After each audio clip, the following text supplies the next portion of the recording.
Kelim, Perik Yud Ches, Mishnah base. And this is a long, difficult Mishnah. I'm going to try and make it as simple as possible. This Mishnah is actually dealt with in length by all the Rishonim, and we have to choose one way to go. And we're going to be basically based on the Perish the Bartanura, which is based on the Rash.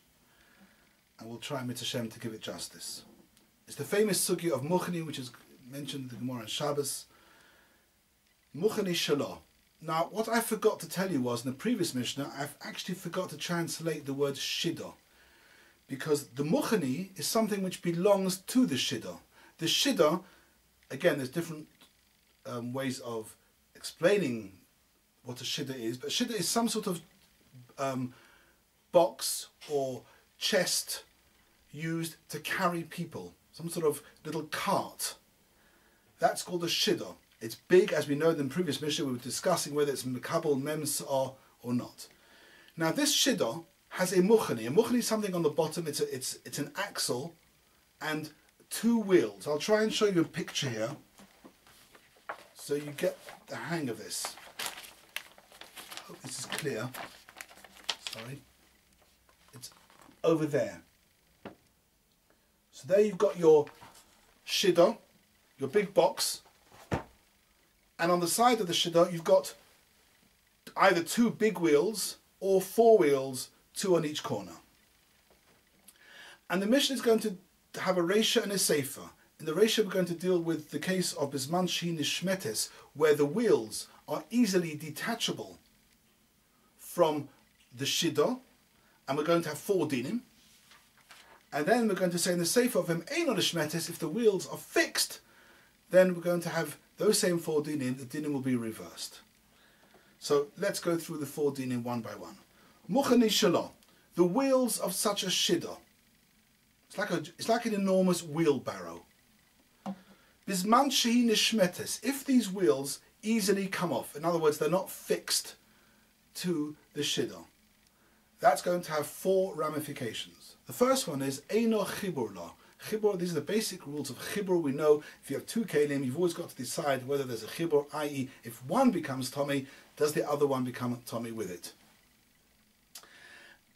These are so loosely connected that they're not even a Chibur, what's called Bishas Malacha. They are just completely two separate kelim, and therefore, in a case, for instance, where the Shiddah itself is less than 40 sa'ah, and therefore is Makabel Tumah, if the Shiddah becomes Tomei, the wheels do not become Tomei with the Shiddah.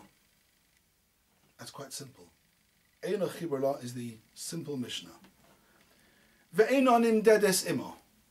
In the Reisha, we said that the way we measure, whether if we have to measure if a Shiddah contains 40 sa'ah or not, to make a decision whether it's Makabel Tumah, we said we measure the inside capacity, and according to Rabbi Yossi, everybody agrees we measure the thickness of the walls, plus we measure the Ovei Horaglaim and the Ovei Lazbazin, which was the Mishnah Aleph. Well, this part of the Mishnah goes according to Rabbi Yossi, who says that normally we measure the Ovei Horaglaim.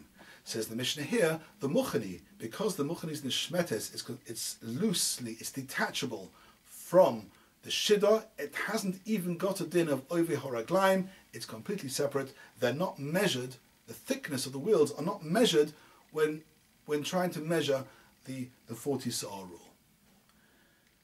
Next case, Ve'ena matzeles ima b'oyel ameis. We're talking about the Shiddah is running over a kever, running through a beis hakvoros. Now normally, a kli, even a kli tahor, is not chotzitz.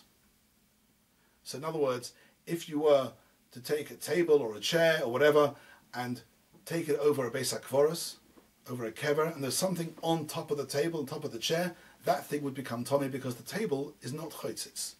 However, if we're dealing with a kli habo b'middle, which we're dealing here with a shidduch, if it's big and it's machzik habo imsah, then the rule for kli habo b'middle is different. Kli habo b'middle is better than a kli. It's got a din of an oihel. Again, this is a big sugya.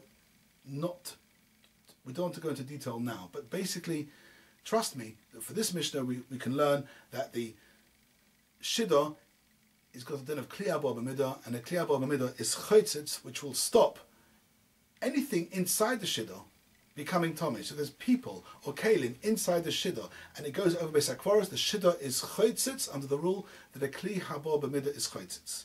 However, if there are kelim sticking out from the shidduch at the top and bending over, and they are above the wheels, because the wheels are not part of the shidduch, therefore the wheels do not have the ability to be chotzitz like the shidduch does. The wheel will just have a normal din of kli on its own right, and the normal din of kelim is that they are not chotzitz, and therefore those kelim which are sticking up over the Beis HaKvaros, even though there's the wheel in between, the wheel is not able to be matzel in the same way that the shidduch is matzel, because the wheel is not part of the shidduch. Ve'ena matzeles ima ba'olam eis. And the fourth case is ve'ein goyrin oise b'Shabbos. This has nothing to do with tumah. We're back to Hilchas Shabbos. We all know the rule of bosses. Bosses means that if you have a table or a chair, whatever, and you have a davar muktzah like money on it, it was placed there before Shabbos. It was placed there so that it should be there when Shabbos comes in, or for the whole of Shabbos. Then, even after the money is taken off, that keli, that table, that chair becomes a bosses l'davar osur and becomes muktzah for the whole of Shabbos. However, what happens if you've got money was put on the muchani when Shabbos comes in? Says the Mishnah. If you put money on the muchani, because the muchani is a separate entity now, because it's nishmetes, therefore the muchani has its own din of bosses, because the muchani is now carrying the money, therefore the muchani becomes a bosses to the money, and therefore you can't push the whole barrow on Shabbos, because you're actually pushing the muchani, and the muchani, you're actually pushing two things. You're pushing the wheels and you're pushing the barrow. You're not allowed to push the wheels because the wheels have become a bosses l'davar osur ein goyrin oise b'Shabbos. You can't pull the muchani on Shabbos. Bisman sheyesh b'seicha mois, when there was money on the muchani or inside the wheel when Shabbos came in, because the wheel has become a davar bosses. Now we're going to do the opposite. The main on the shmetes, if the muchani is completely fixed to the muchani and can't be pulled off, is not detachable. First of all, chiburla. The muchani is a chibur to the tumah, which means if the shidduch becomes tomei, for instance, in a case where it's less than 40 sar, the muchani becomes tomei with it. It's part of the same kli, easy. Vinim dedis imar, the muchani now has a din of raglaim, of feet, and according to Rabbi Yossi in the first Mishnah, we want to measure the volume of a kli to find out whether it's masik memsar. We do measure the over haraglaim, and now the muchani have a din of over haraglaim because it's a non-ishmetis. Similarly, matzeles ima ba'olam eis, just like the shidduch being a kli haba b'midah under the rules that a kli haba b'midah is able to be chotzitz, and as it goes over the Beis HaKvaros, it stops anything inside the shidduch becoming tomei because it's chotzitz. The wheels, which are now become part of the shidduch, adopt the same rule as the shidduch to which it is attached, and the wheels are able to be chotzitz as being something periphery to the kli haba b'midah, and it's able to be chotzitz in the same way that the kli haba b'midah does. V'goyrin oise b'Shabbos afal pi sheyesh b'seicha mois. This is a rule of bosses. When you have a keli, and you have something separate to the keli, but attached to the keli, but unimportant. For example, you have a pair of trousers, jacket, and you have a pocket which is loose, not a pocket which is sewn in, a pocket which just hangs loose. If you put money, if money was put into that pocket and Shabbos comes in, because that pocket is not the main part of the keli, of the beged, it's only a secondary, peripheral part of the beged, it hasn't got the chashivas to be able to make the whole beged into a din of a bosses. And therefore this muchni is now attached to the shidduch. It is, however, toffel, it is ever secondary, auxiliary to the shidduch itself, to the main body of the shidduch, and therefore the muchni hasn't got the koyach to turn the whole thing into a bosses. Because here, now that it's ein on the shmetes, it's either all a bosses or nothing's a bosses. It's all one kli. But you can't create a bosses by putting something into a secondary, peripheral part of the kli when Shabbos comes in. The Mishnah carries on, Hakamrun Shalah. Now we're dealing not with the wheels of this barrow, of this cart. we're dealing with the roof. Kamron, there's again different ways that Rishonim explain the Kamron. The Kamron is some sort of, I'll try and show you a picture again, hold on.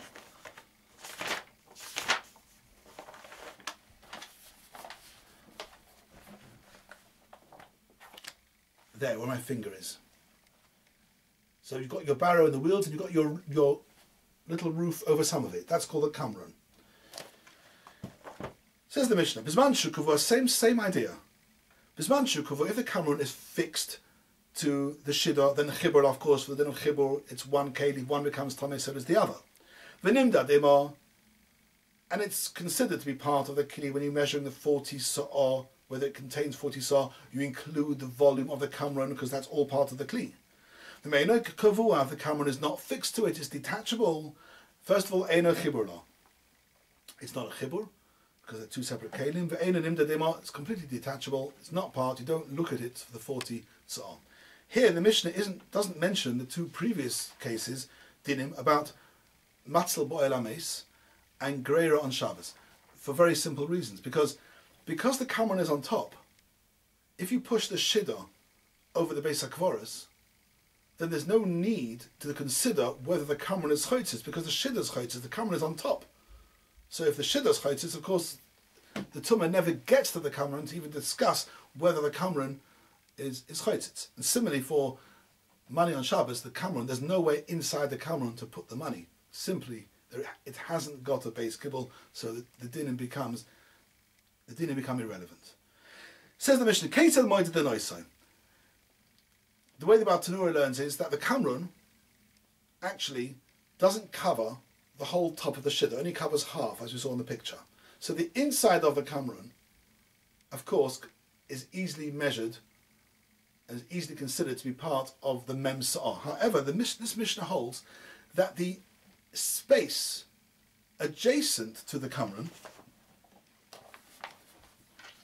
see it here, that dotted line there, you've got the kamron here, but this space here, the Mishnah says, can also be included in the measure of the 40 sa'ah. How? With a rosh toir. You draw a diagonal from the top of the kamron down to the outer edge of the shiddur, and anything which falls below that diagonal is included in the measurement of the mem sa'ah. And the last din of the Mishnah, this again is not an easy din to understand. It seems the easiest way to learn this bit is that the kamron is such, it makes the whole shiddur topple over. When you put the kamron on, the shiddur cannot stand. You've got to support it in order so that it doesn't topple over. Rabbi Yehuda holds, because the shiddur cannot stand on its own right, even if it's not Mekabel Mem Sa'ah, where under the normal rules it should be Mekabel Tum. However, the rule of Mem Sa'ah says if it's not Mekabel, Mitaltul Molev Arekon, that means it's got to be able to be moved. It's got to be a Kli Kibble. However, if it topples over and can only be Mekabel if it's supported by something else, says Rabbi Yehuda, that's not called a Kli Kibble, and therefore it's tar completely, even though it's not Mekabel Mem Sa'ah. That was Mishnah Beis, Baruch Hashem.